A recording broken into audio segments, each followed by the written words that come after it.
Não há bullying maior do que a diretoria do Grêmio faz com os próprios torcedores. Vejo pelo que o pessoal está fazendo aqui. Gente que passou pelo que eu passei algumas vezes na vida não está exatamente muito feliz com a troca de comando do Grêmio para o Mano Menezes. Por acaso, eu fiz os 2 jogos do Grêmio na Copa Sul-Americana, que foi ok.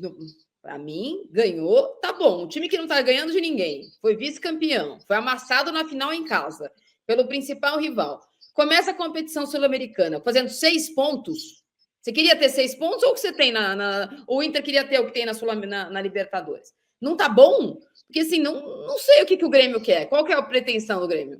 Eu não estou defendendo o Quinteiros, mas enquanto o Quinteiros fez o que ele queria fazer, o time pelo menos não era tão vazado. Aí ele caiu na provocação de vocês da imprensa aí e resolveu começar com era 3 volantes. Era 3 volantes e acabou. Aí não, vamos pôr só um, vamos pôr meio volante, porque teve jogo que foi meio volante. Tem um cara que ele põe lá que não é volante, meio volante. Aí o time não ganha de ninguém. Eu acho que a grande questão do Quinteiros não foi nem o rendimento ou resultados, foi a questão de relacionamento do elenco.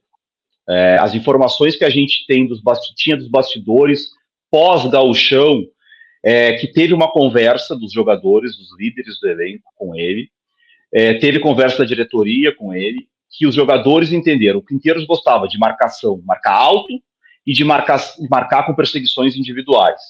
Os jogadores preferiam marcar por zona e com bloco um pouco mais, não bloco baixo, mas médio, não pressionar tanto lá em cima. E aí, nessa conversa, o Quinteiros bancou, primeiro com os jogadores, que a ideia dele ia funcionar, e com os dirigentes, ele disse essa frase, assim, eu ganhei tudo que eu ganhei nos outros lugares jogando assim, eu não vou mudar, confia em mim. A diretoria até confiou, manteve ele pós perder o gauchão, ele iniciou o brasileiro, é verdade que ele ganha do Atlético Mineiro, o Atlético cria muitas situações no jogo, mas o Grêmio ganha, né? Mas ficou muito claro, assim, quando chegou o Flamengo, um adversário mais forte, que o Grêmio tentou marcar alto o Flamengo com 2 minutos já estava ganhando o jogo, e foi um jogo que o Flamengo ganhou na arena sem se esforçar muito, né? Sem pressionar muito. E aí entra aquelas coisas do futebol brasileiro, né? Quando o cara não é muito querido no vestiário e os jogadores sentem que a diretoria está em dúvida sobre ele, é um 4-1 contra o Mirassol que resolve tudo, né? Um 4-1 antes do Grenal. E assim, eu não gosto de falar sobre isso, de dizer, insinuar, quando eu não tenho a informação. Eu não tenho a informação que os caras derrubaram ele. Se eu tivesse, daria. Mas a impressão que dá, olhando os lances do Mirassol, e 3 dias depois, olhando os lances do Grenal, que os caras não entraram no Mirassol para defender o treinador, né? O primeiro gol do Mirassol é absurdo. O Grêmio tem 4 jogadores que ficam parados na frente, o Villaçante, que é o capitão, toma um drible e fica parado olhando o cara chutar. Aí no segundo gol, o pênalti começa com um lateral que o Mirassol bate para trás com o Reinaldo, a bola vai no zagueiro e vai trocando o passe do Mirassol e chega na cara do gol até o Volpe fazer o pênalti. Não é um time que está brigando, né? Então, assim, me pareceu muito claro, assim, que os jogadores largaram de mão e viram da fragilidade da diretoria que não iria segurar, e foi o jogo do Mirassol que colocou fim ao trabalho, que não foi bom, mas para mim tem muito disso da relação com os jogadores. E aí você acha que é auxiliar ou os jogadores arrumaram arrumaram o time para o Grenal? Porque o Grêmio no Grenal foi um time completamente diferente, inclusive não foi só no ponto de vista anímico, até do ponto de vista da organização em campo, porque foi um time organizado em campo, mereceu vencer, inclusive, pênalti à parte no final e tal. Tem time que ganha pênalti, hein? Meu Deus. Aqui em São Paulo também tem time que ganha pênalti toda hora. Pênalti à parte, o Grêmio jogou bem, e assim, merecia ter vencido. Eu acho que até por isso parece que empatou e venceu. Acho que isso para time grande é ruim, ainda mais contra o principal rival, mas acontece às vezes você sair com essa sensação de que foi melhor.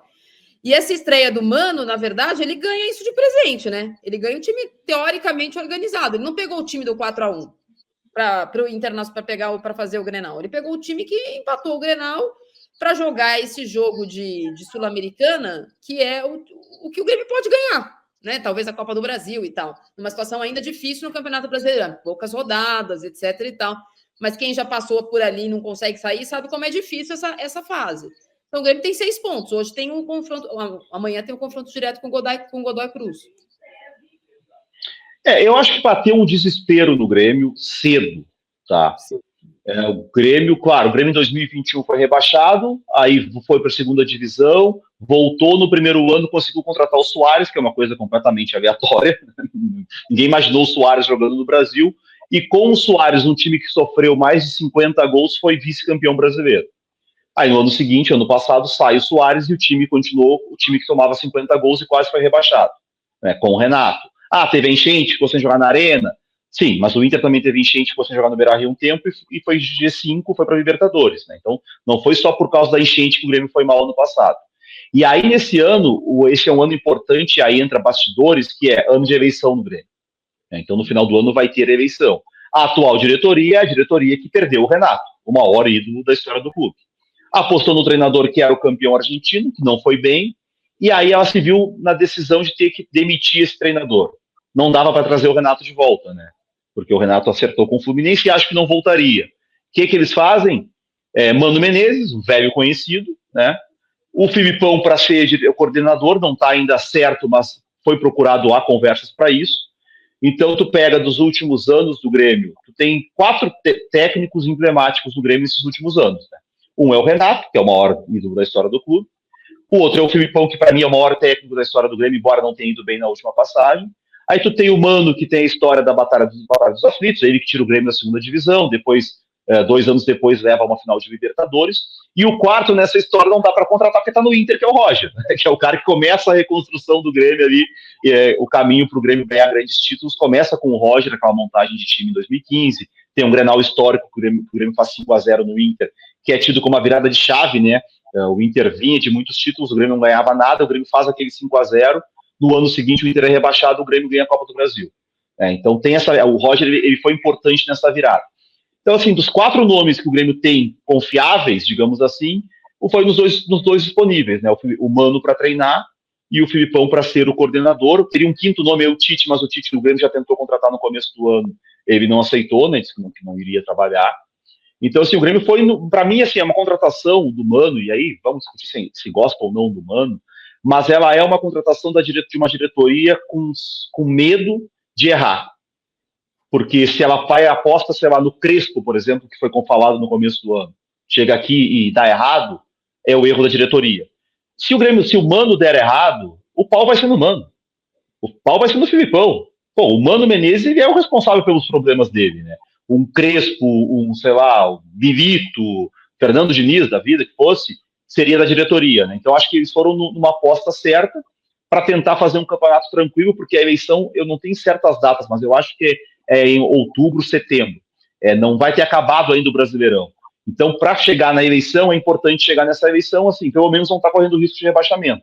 Essa é a aposta, né? Tentar ir avançar nas Copas e fazer um Brasileirão tranquilo para ir, aí vai para a eleição, aí começa toda aquela discussão de bastidor, não se sabe quem vai ser o candidato da situação, mas a tendência é que o Alberto Guerra, o presidente, não tente a reeleição, poderia, porque é o primeiro mandato dele, mas a oposição já está forte, né? A oposição tá em cima, então no momento ruim sabe como é que é, né? A oposição toda hora tá dando entrevista, toda hora tá aparecendo na rede social, porque já esquentou a eleição do Grêmio no final do ano. Todo ano de eleição é isso, e eu acho que assim, eu entendo o que você falou, faz todo sentido mesmo, a história de empurrar para um nome que tem a ver com o Grêmio o que acontecer em campo e não exatamente para a diretoria. Mas é alguém que nos últimos anos faz trabalhos muito ruins, né? Muito ruins. O Mano Menezes fez um trabalho muito ruim no Corinthians, no Palmeiras, aqui. Passados 20 anos que ele fez lá, a Batalha dos Aflitos, né? Que é a efeméride que estão usando da volta dele para o Grêmio. Faz bastante tempo que ele não faz um bom trabalho. E mesmo do Fluminense o ano passado foi